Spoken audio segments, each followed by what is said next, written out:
Hello guys, welcome to today's tutorial on the Code Angle YouTube channel. And in today's video, I'll be showing us 5 different ways in which you can toggle elements, that is show and hide an element in a React application. As we all know, while building a real world application, you might be likely faced with this scenario where you need to toggle an element, that is show and hide an element. So today's tutorial, I'll be giving us 5 ways in which you can do this. So quickly, let me show you some of the 5 ways we'll be working with today. So the first one we'll be looking at is making use of the inline function as well as the logical nodes to toggle the state. The second one will be the making use of the useToggle hook. Then the third one will be making use of a ternary operator. Then we now proceed to make use of the if-else statement, but before we finally make use of CSS styles. As we're about to get started with this, make sure to like as well as subscribe to this YouTube channel so that the YouTube algorithm can keep recommending my videos to developers out there. So without wasting much time, let's get right into it.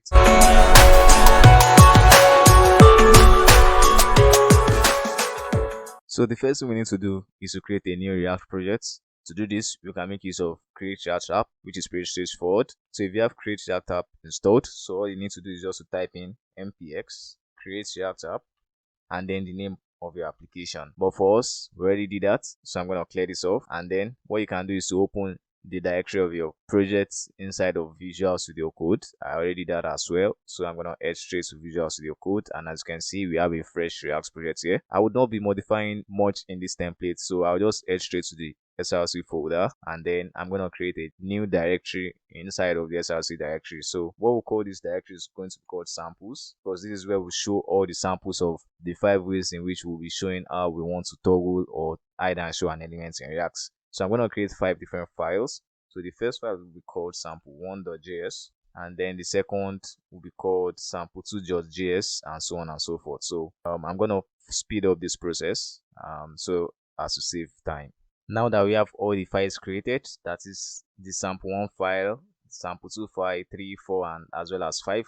We have all these 5 files created. Let's head straight to the Bootstrap documentation, because I'll be using Bootstrap to design these templates. So I'm going to head to getbootstrap.com. So what I want to do is just to grab the Bootstrap CDN link so that we have access to the Bootstrap default styles. So I'm going to grab the CSS right here, then head straight to the public directory, and then inside of the index.html, right in the head section, I can paste in that CDN link. So I save, then I close the index.html file. So the next thing we need to do is to generate a functional component in the sample1 file. So I'm going to type in rafce and then press enter. So we now have a boilerplate we can work with. So inside of the return statement, I can just have an h3 tag that says hello sample1. I'm going to bring this into the app.js file. So we are head straight to the app.js file, and I'm going to get rid of everything we have here inside the header tag. So I'm going to bring in sample1 and then import it as well. So get rid of this logo and then type in import sample1 from make reference to the samples folder and then sample1 file. So that's all. I'm going to save everything and then close this get started tab and start the server by running npm start. This should open straight up in the browser once it's finished compiling. Yeah, as you can see, we have hello sample1, so our sample1 file can be displayed in the browser. So now let's implement sample1. So I'll just put a comment up here. So I'm just going to type using inline functions, and so what we have here is using the inline function and the logical nodes to toggle states, and then we need to make use of the useState hook. So I'm going to bring in the useState hook in React. So what we have here is useState, and we need to create a variable. So the variable is going to have a setter and a getter. So I'm going to create a variable called toggle, and then the setter is going to be set toggle. That will be equals to useState, and then the default value for now is going to be true. Next up, we need a button that we need to use to toggle these elements we are trying to show and hide. So to do that, I'm going to create a button tag, and this button tag is going to have a class of btn. This is a bootstrap 5 class, so it's gonna be btn, and I'm gonna give it a btn of primary, so btn dash primary, which means the button is gonna be blue. And then we can also give it a margin bottom of probably 5, so mb5. So when I press enter, our button is created for us, so I can just type inside the button toggle state. We need to determine what state we want to toggle, so right in the bootstrap documentation, I'm going to head back and then type search for ul tag or lists. Let me just search for lists, probably like a list group. This is the elements we use to show how we're going to toggle states in React. So I'm going to grab everything right here, so copy that and then paste it right below the button. To make use of the inline function, the first thing we need to do is to create a click event by making use of the on click event handler. So I'm going to type in on click, and then that will be equals to open a bracket and then make use of a fat arrow function. I'm going to call the function set toggle, the function we created above in the use state. We are making reference to this set toggle we have right here. So I'm going to say set toggle and then call the not operator and then type in toggle. So what this means is that by default, when the element we want to toggle is displayed, is going to be true. That's going to show as true by default. But when we click on this button, it's going to be hidden. The elements will get toggled in that scenario. So next up, let's open a bracket, and this is made possible because React supports JSX. So I'm going to call the toggle variable, and then I'm going to make use of the ampersand and open a bracket. So we need to close this right below the ul tag. So we create it right below the ul tag. I think that's all we need to do to make this work. So I'm going to save this file right now and then head straight to the browser to test out what we just did. Before we do that, right in the CSS, I want to add margin to our app class. So let me just give it a margin of probably, let's say, in an attempt to make everything in the middle, I'm going to give it a margin of 10%. I think 20% might be much, so I think 10% is okay. So I'm going to save, close the app.css, and then head straight to the browser and see what we have on the page. Yeah, as you can see, we have a list of ul tag which we have right like in the sample1.js file. So the first one, we have items like an item, a second, a third, fourth, and fifth one. When I click on the toggle state, I expect this to be hidden. So let's try that out. So as you can see, we're able to toggle the state. When I click on the button once more, it's going to show. So this is the very first sample on how to toggle states in React. We made use of an inline function and then as well as the logical not operator. So this is pretty much straightforward. And if you have any questions about this, you can drop it in the comment section below. So with that, let's move to the second way in which we can implement this. I head straight to sample2.js, generate a functional component once again, and then inside of the functional component, we can start off by bringing in the use states and the use callback hook. Before that, let me type in the comments, like explaining what we're trying to do in the second sample. So we're making use of the use toggle. So use toggle hook. If you've never heard about that hook before, you can drop a comment in the section box below. Let me know. I think it's not very popular. A lot of people are not aware about that. It doesn't come in React by default. It's something we need to create ourselves. Like we need to set it up ourselves. So we need the use state and the use callback to do this. The next thing we need to do is to set up our use toggle hook. So I'm going to create a variable called use toggle. So we say use toggle is equals to, it's going to have a parameter, and then we can set the initial value to false. So initial state, let's set it equals to false, and then we make use of a fat arrow function, open the brackets, and then inside of brackets is where we set how the use toggle state is going to work. So the next thing we need to do is to create a variable, and we're going to call this variable state and set state.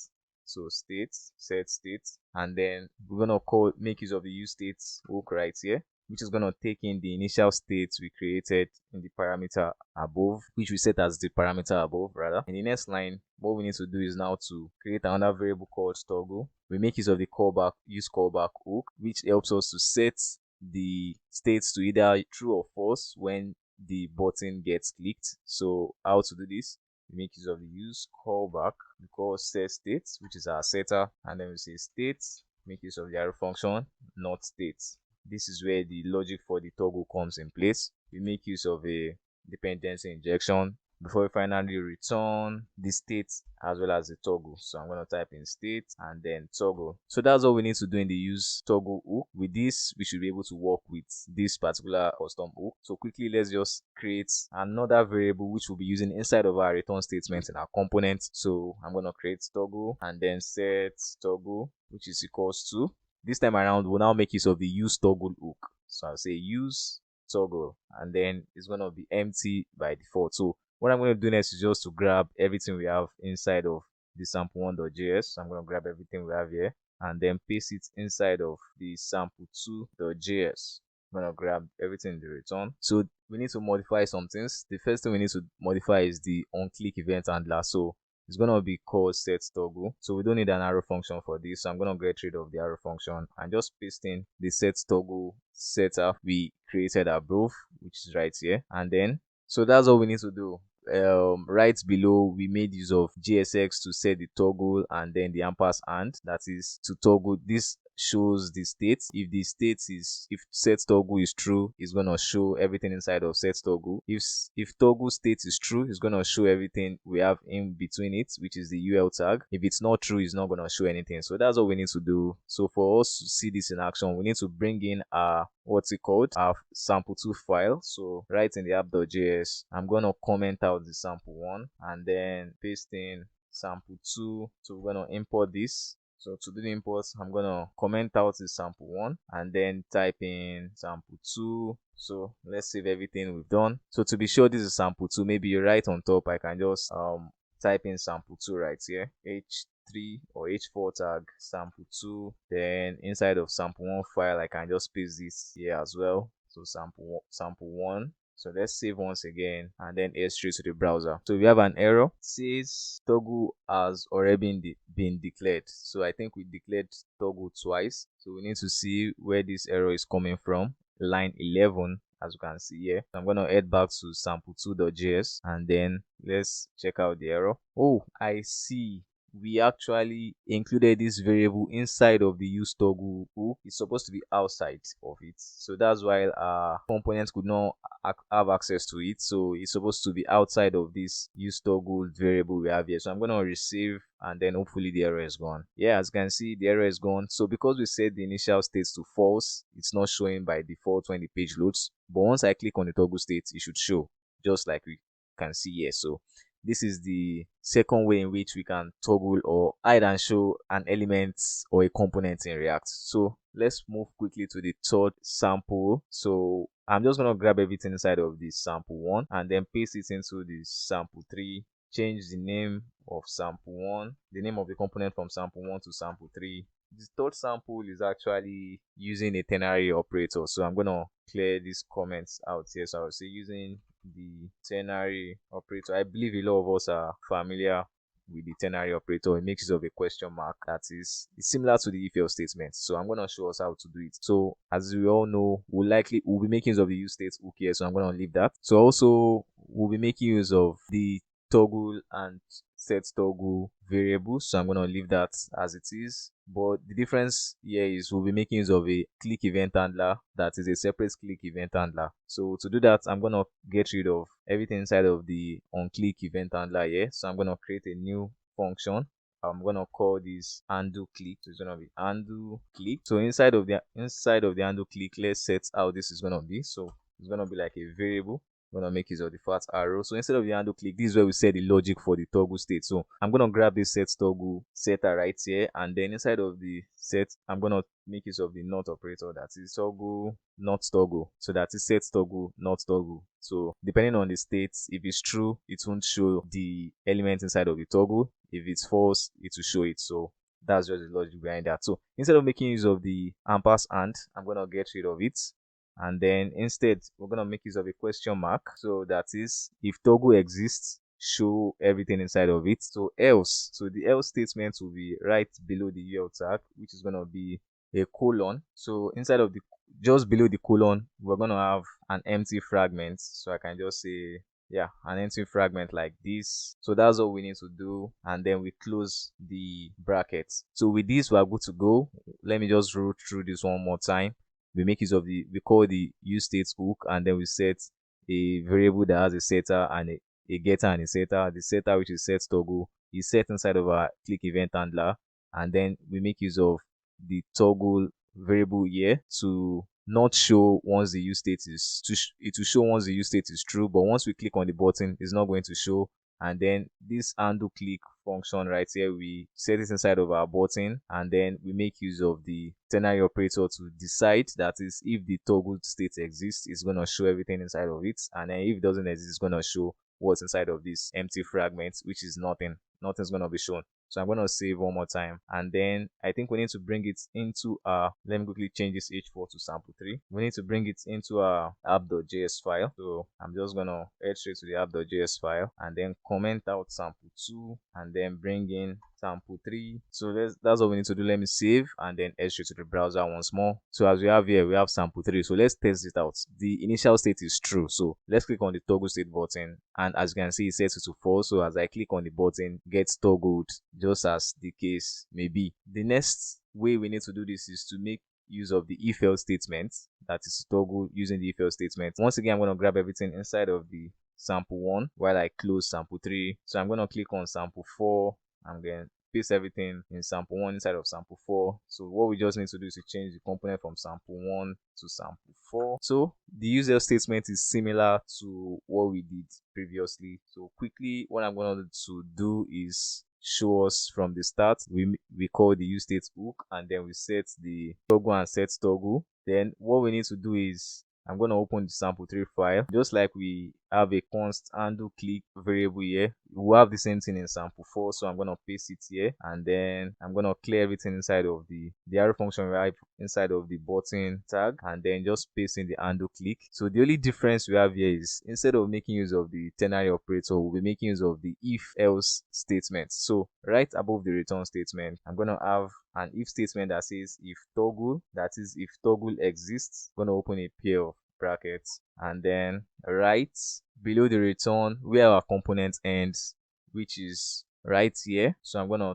type in the else. So else return just the button. That's the only thing we need to see, nothing else in the UI. So we need to close this like this. So basically what we have is, we have a if else statement that says if the toggle states, that is, if it's true, display everything inside of this return statement. If it's not true, just display only the button. The rest of the elements becomes like nothing is going to be shown, since it doesn't exist. So once again, I head straight to the app.js file to bring it in. But before we do that, let me quickly change this to sample4 to be sure we brought it into app.js. So I'm going to comment out sample3. So this will be sample4, and then this is going to be sample4 as well. So let me save everything we've done and then head straight to the browser. So as you can see, we have sample4. The initial state is true, so that's why we are having all the elements show by default in the browser. So when I click on the toggle state, let's see if this works. Oh, I think we might have an error here. Let me check the console.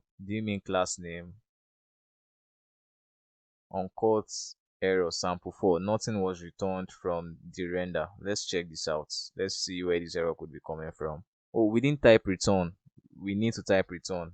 Just after, inside of the else statement, we need to type in return to avoid such error. So once again, let me save, and then I'll close the console. So let's type toggle state. As you can see, the state is being toggled. Excellent. So that's the fourth case scenario. So finally, which is sample 5, and once again, let me just grab everything inside of sample 1 and then paste it inside of sample 5, and then change the sample name, sample 5. So inside of sample 5, this will make use of CSS styles for this. So using CSS styles, I think inside of sample 4, we didn't type what we used for it. This is supposed to be if else statement. Then in sample 3, I'm not sure we did that. Okay, we did that, just only sample 4. So I'm going to save and then close this back. So quickly, let's implement the logic for sample 5, making use of the CSS class. So to do that, we still need to make use of the useState hook in React. So I'm going to have useState, and then the variable is going to be toggle as well as set toggle. And then let's also make use of the undo click.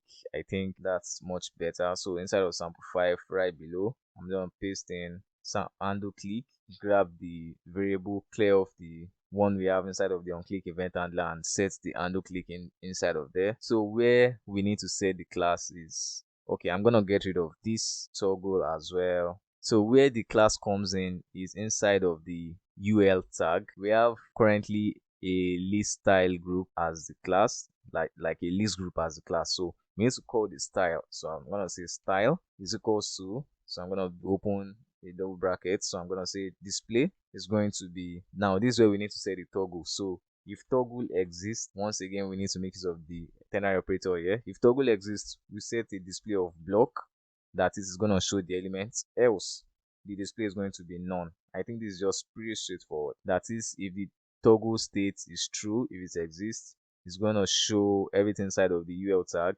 If it doesn't exist, nothing is going to be shown in the browser. So to test this out, let's quickly bring in sample 5 inside of our app.js, and then I'm going to import it and then inject it into the app.js file. And to be sure, let's change this to sample 5. Then I'm going to save everything we've done so far, head straight to the browser, wait for the page to refresh, and as you can see, sample 5. So let's test this out. So I'm going to click on the toggle state button, and you can see the state is getting toggled. So basically that's just the 5 scenarios you can use to hide and show a state or an element or a component in React. I believe this will come in handy as you continue to work on more projects, and I believe this video is just a quick reference where you can quickly come to and then quickly pick the best sample for the scenario you are trying to implement. So that's just it. So thank you very much for watching. As I said earlier in the video, please do like as well as subscribe so the algorithm can push my video and then we can get to 1000 subscribers as soon as possible. That's the target. I hope to get to that 1000 mark before May of this year. So help me do that. Support the channel by liking as well as subscribing and recommending the videos to your friends out there. So thank you very much for watching, and I'll see you again in